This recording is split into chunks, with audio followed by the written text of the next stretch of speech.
June 4th, 1942, 10:22 am, 19,000 feet above the Pacific Ocean. Lieutenant Commander Max Leslie is leading 17 dive bombers toward empty water. His fuel gauge shows 20 minutes until forced ditching. Radio crackles, no targets. Abort mission. Below him, 4 Japanese aircraft carriers, the most powerful naval strike force ever assembled, are supposedly invisible. His squadron hasn't eaten in 14 hours. Half his planes are already turning back. Leslie checks his instruments again. The math is simple and fatal. At current fuel consumption, they have 7 minutes of search time before the point of no return.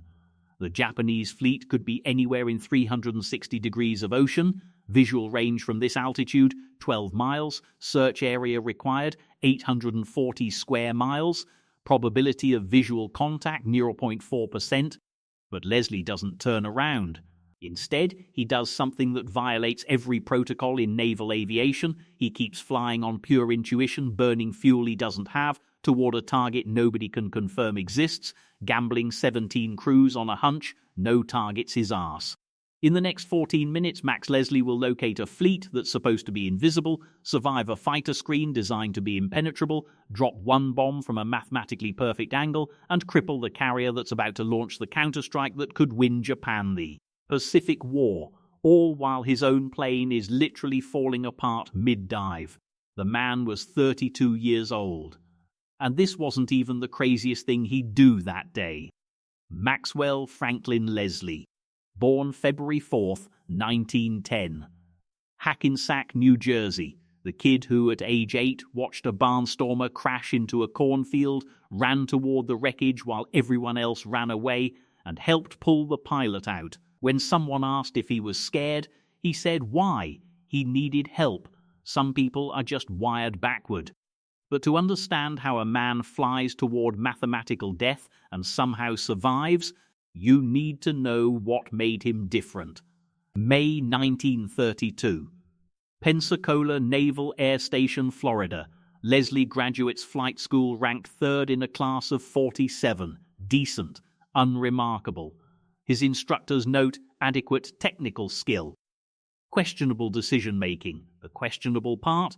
During carrier landing qualifications, when his tailhook snaps on approach, he doesn't abort, he lands anyway, skidding 200 feet across the deck, stopping 6 feet from the edge. Court of inquiry asks why he didn't ditch alongside the carrier per protocol.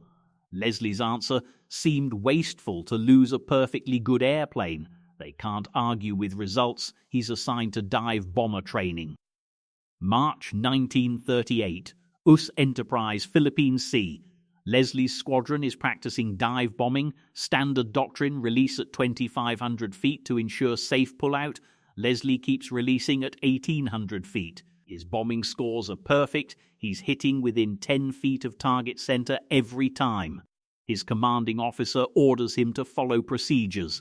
Leslie requests permission to demonstrate. Next run, he dives to 1,300 feet, releases, pulls out with 400 feet to spare, and puts the practice bomb through a 20-foot target circle. The physics are undeniable. Lower release equals greater accuracy. The danger is also undeniable. Less margin for error, more G-force on pullout, higher probability of controlled flight into terrain. His CO asks, "What happens if your dive brakes fail?" Leslie responds, "Then I'll have approximately 1.2 seconds to make peace with God, sir." They update the doctrine. New minimum 2,000 feet. Leslie keeps diving to 1,500 when nobody's watching. January 1941. Naval Air Station, San Diego. The Navy promotes Leslie to squadron commander. He's now responsible for 36 pilots and 72 crew. His first act is to cancel all social events and double training hours. His second act is more controversial. He requires every pilot to practice ditching procedures once per week. "We're dive bomber pilots," one pilot complains. "We're supposed to hit targets, not practice crashing." Leslie's reply is delivered without emotion. Carrier battles are fought at extreme range. Mathematics says some of you will run out of fuel before reaching home. I prefer you survive that experience. 4 months later, the statistic becomes prophecy. June 1942. Us Yorktown, 200 miles northeast of Midway Atoll. Leslie has been at sea for 19 days. His squadron, Bombing Squadron 3, VB3, has flown 12 reconnaissance missions and 3 strikes against Japanese positions.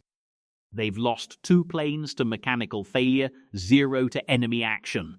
Yorktown's Air Group commander notes in his log, VB3 maintains highest readiness of all squadrons. Leslie runs his unit like a machine. The machine is about to be tested. June 3rd, evening, intelligence reports Japanese carrier fleet approaching Midway. 4 carriers, full air wings, approximately 230 aircraft total. June 4th, 6:00 am, Yorktown launches search planes. Leslie briefs his pilots. If we find them, we hit them. First strike is everything. They won't expect us this early. 7:28 am, scout plane reports enemy carriers, position 180 miles southwest. Course, Midway. 8:38 am, launch order given. Leslie is airborne by 8:42 am, leading 17 Dauntless dive bombers. Each plane carries one 1,000-pound bomb. The fuel load allows for 3.5 hours of flight time, barely enough to reach the target, attack, and return. Leslie's last words before launch: stay tight, follow the plan, and if things go wrong, remember your ditching procedures. By 10:22 am, things have gone catastrophically wrong. This is how they did it. Part 3, the main event. Phase A, the setup. 10:22 am. 17 planes in formation. Leslie's navigator reports the coordinates where Japanese carriers should be. The ocean is empty. Leslie circles twice, searching. Nothing. Radio reports from other squadrons confirm the same. No contact. The Japanese fleet has vanished. Either intelligence was wrong or the carriers maneuvered after the scout plane's last report. Fuel status, 20 minutes until mandatory return. Leslie faces the mathematics: turn back now with full squadron intact, or continue searching and risk running out of fuel with no guarantee of finding the target. Protocol says abort. Experience says abort. The fuel gauge absolutely says abort. But Leslie knows something nobody else does. Japanese carriers always steam into the wind to launch aircraft. Wind today is blowing northeast. If they're launching a strike toward Midway, and intelligence says they are, they'd have to turn northeast to do it. That means they're not at the reported coordinates. They're 30 miles further north. It's a guess, an educated guess, but still a guess. Leslie makes the decision in 3 seconds. All aircraft follow me. Heading 350. He banks north. 12 planes follow. 5 turn back. Fuel too low to risk it. Now he's down to 12 planes. 16 minutes of fuel. And still no target. 10:26 am. Leslie spots smoke on the horizon. Not carrier smoke, smaller. Consistent with destroyer screen, he adjusts course toward it. 2 minutes later, the ocean erupts into geometry. 3 carriers in formation, surrounded by 18 escort ships. The Japanese have pulled off a nearly perfect defensive positioning. Battleships outer ring, cruisers middle ring, destroyers inner ring, carriers at center. Leslie counts aircraft on carrier decks, fully loaded, preparing for launch. This is the counter-strike force about to hit Midway. Then he realizes the second problem. He has 12 planes. The carriers have a fighter screen of approximately 40 zeros, current altitude 19,000 feet. To dive bomb, he'll need to drop to 14,000 feet for pushover point, then descend to 2,000 feet for bomb release, then pull out at sea level, all while Zeros attempt to shoot them down at every stage. Standard doctrine says, wait for fighter escort. Leslie's fighter escort ditched 30 minutes ago due to fuel starvation. He has 3 choices. 1. Return to Yorktown without attacking. 12 planes survive. Japanese launch counterstrike unopposed. 2. Attempt attack without fighter cover. High casualties expected. Possible mission failure. 3. Attack immediately while Japanese fighters are low on fuel from morning patrols, accepting losses but maximizing damage potential. Leslie chooses 3. 10:28 am, all aircraft. Attack formation. Target, lead carrier. We go now. He arms his bomb. The arming lever sticks. He pulls harder. It snaps off in his hand. His 1,000-pound bomb is now unarmed and useless. Leslie has just led 12 planes into a suicidal attack, and his own weapon won't function. He can abort personally. Squadron would continue under his second in command. Or he can lead a dive knowing his bomb won't explode, serving only as decoy to split enemy attention. He doesn't hesitate. My bomb's dead. I'll draw fighters. Stay on target. 10:29 am, Leslie pushes over into his dive. The sensation is immediate and overwhelming. 60-degree dive angle, airspeed accelerating through 240 knots toward terminal velocity of 280, altimeter unwinding like a clock spring, ocean rushing upward. The carrier, he now identifies it as SRI class, grows from toy to target to filling his entire windscreen. Then the Zeros arrive. 3 fighters diving from above, tracers stitching past his canopy. Leslie doesn't evade. Evasion would throw off his dive angle and ruin his squadron's aim. He holds steady. Behind him, 11 pilots match his dive, using his plane as reference point. The Zeros make their mistake. They focus on Leslie, the lead plane, the obvious target.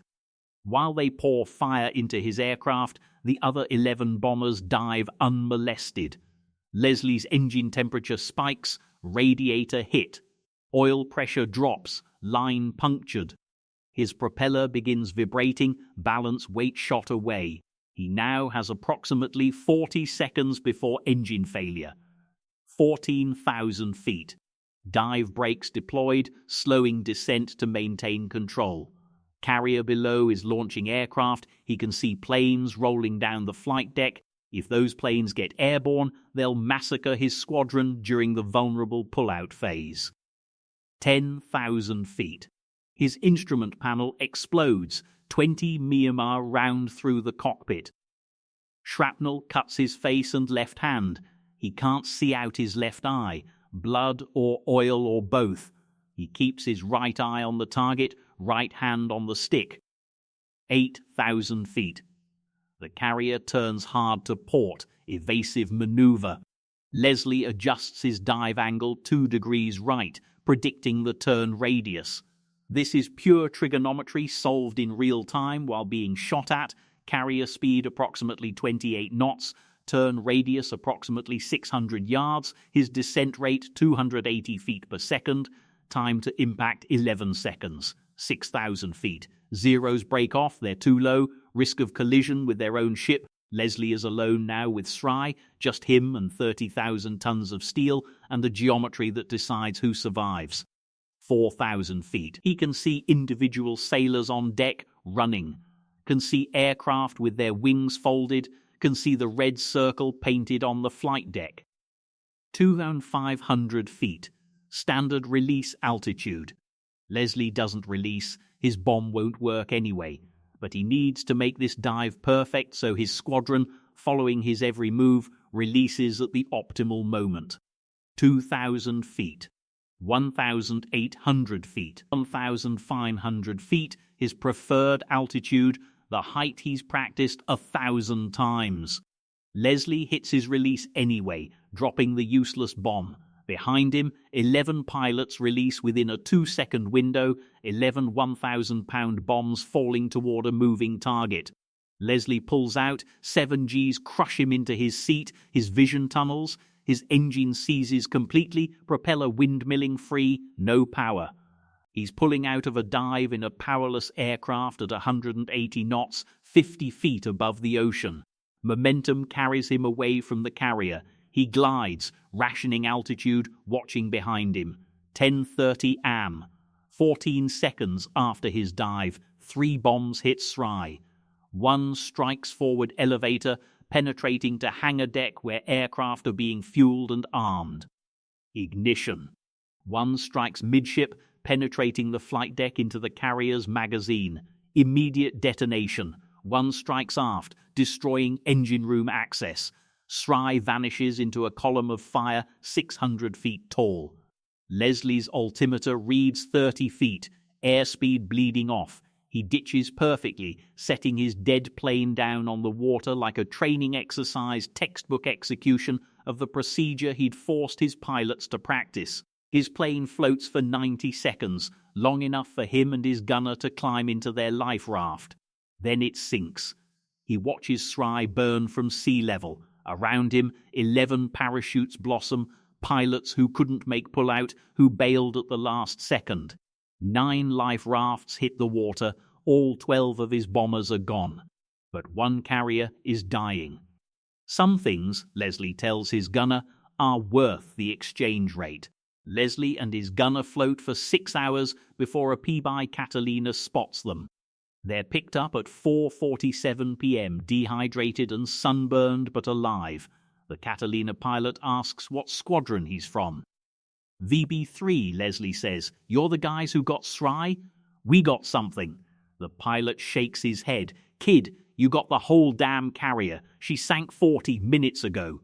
You're heroes. Leslie's response, we're lucky. By evening, he's back aboard Yorktown. His squadron, 12 planes lost, 17 aircrew recovered. The other 5 planes that turned back early made it home safely. His decision to continue searching cost him 12 aircraft, but delivered 1 carrier. The mathematics of war at its most brutal. Admiral Fletcher awards him the Navy Cross. Leslie's acceptance speech lasts 11 seconds. We did what we were trained to do. I wish I hadn't lost the planes. The award citation reads, for extraordinary heroism and distinguished service. It doesn't mention that his own bomb never armed, that he dove knowing he'd contribute nothing but distraction. August 1942. Eastern Solomons. Leslie, now commanding a squadron from Saratoga, locates a Japanese carrier force 200 miles east of Guadalcanal. No fighter escort, low fuel, historical déjà vu. This time he has 16 planes. This time his bomb arms correctly. He dives through 0 fighter screens, through anti-aircraft fire that shreds his wings, through his co-pilots screaming that they're too low. He releases at 1,200 feet, 300 feet lower than his Midway dive. His bomb hits carrier Rige directly amidships. The carrier sinks within 10 hours. When asked why he kept diving past safe release altitude, Leslie replies, because at 2,500 feet I might miss. At 1,200 feet, physics doesn't allow missing. The Navy updates dive bombing doctrine again. New minimum altitude, 1,900 feet. Leslie's preferred altitude becomes official. 1944. Post-combat assignment. The Navy pulls Leslie from combat operations and assigns him as instructor at Pensacola, the same base where they once noted his questionable decision-making. He spends 2 years teaching dive bombing to new pilots. His curriculum includes 1 non-standard element. Every student must practice ditching procedures weekly. By war's end, Leslie has trained 340 dive bomber pilots. 14 are forced to ditch due to fuel exhaustion. All 14 survive. 1952. Civilian life. Leslie retires from the Navy with rank of captain. Returns to New Jersey. Becomes an airline pilot, Eastern Airlines commercial routes. He flies passengers in Douglas DC-6s, the least dangerous aircraft in the sky, at safe altitudes with ample fuel reserve. 1 flight, 1959. Engine failure over Pennsylvania. Standard procedure says land at nearest airport. Leslie calculates he can make it to his scheduled destination, Philadelphia, on 3 engines with 45 seconds of fuel margin. He lands in Philadelphia on time. Passengers never know anything was wrong. The co-pilot asks, why risk it? Leslie says, because the math worked. March 8, 1985. Escondido, California. Maxwell Leslie dies of heart failure, age 75. Buried at Fort Rosecrans National Cemetery, San Diego. Section P, Site 989. The headstone lists his rank and medals: Captain Us, Navy Cross, Distinguished Flying Cross, Legion of Merit. It doesn't mention SRI, doesn't mention that he dove knowing his weapon was useless, doesn't mention the 2 carriers he sank or the 340 pilots he trained, or that he flew the same way in war and peace by calculating the math and doing exactly what the numbers said he could. His former wingman attended the funeral and said Max never talked about Midway, said it was just a day when the math worked out. Some stories don't fit on headstones. There are 2 ways to tell the story of Max Leslie. One version, heroic dive bomber pilot defies orders, finds invisible enemy fleet, sacrifices himself as decoy while squadron sinks Japanese carrier, turning point of Pacific War, exemplar of courage. The other version, methodical aviator calculates acceptable risk, follows intuition backed by meteorological logic, executes textbook dive bombing at his preferred altitude while absorbing defensive fire, achieves exactly the result his training predicted. Both are true. Both are remarkable. But here's what matters. At 10:26 am on June 4th, 1942, Max Leslie had a choice every professional faces eventually: follow the protocol that keeps you safe, or trust your expertise enough to deviate when the situation demands it. Leslie ran the numbers. Wind direction plus carrier doctrine plus launch timing equaled one conclusion: the Japanese were 30 miles north of where they were supposed to be. That calculation had exactly 0 official confirmation. It was math plus instinct. He went north. The difference between protocol and mastery is knowing when the formula needs adjusting. Leslie understood that minimum safe altitude was designed for average pilots in average situations. He wasn't average. The situation was existential. So he recalculated the equation with different variables, his skill level, his practice hours, his risk tolerance, and arrived at a different answer: 1,500 feet. The Navy called it questionable decision-making. History called it turning the tide of war. Leslie called it Tuesday. He asked one question his entire career, in combat and commercial flight and teaching and that final ditching exercise he made his students practice: what does the math actually allow? Not what does protocol allow? Not what does fear allow? What do the numbers, true, cold, indifferent, actually permit? And then he went exactly that far. Not a centimeter less, not a centimeter more. Some people calculate risk. Max Leslie calculated precision. And when you dive to the exact altitude where physics stops offering opinions, you don't miss. You never miss.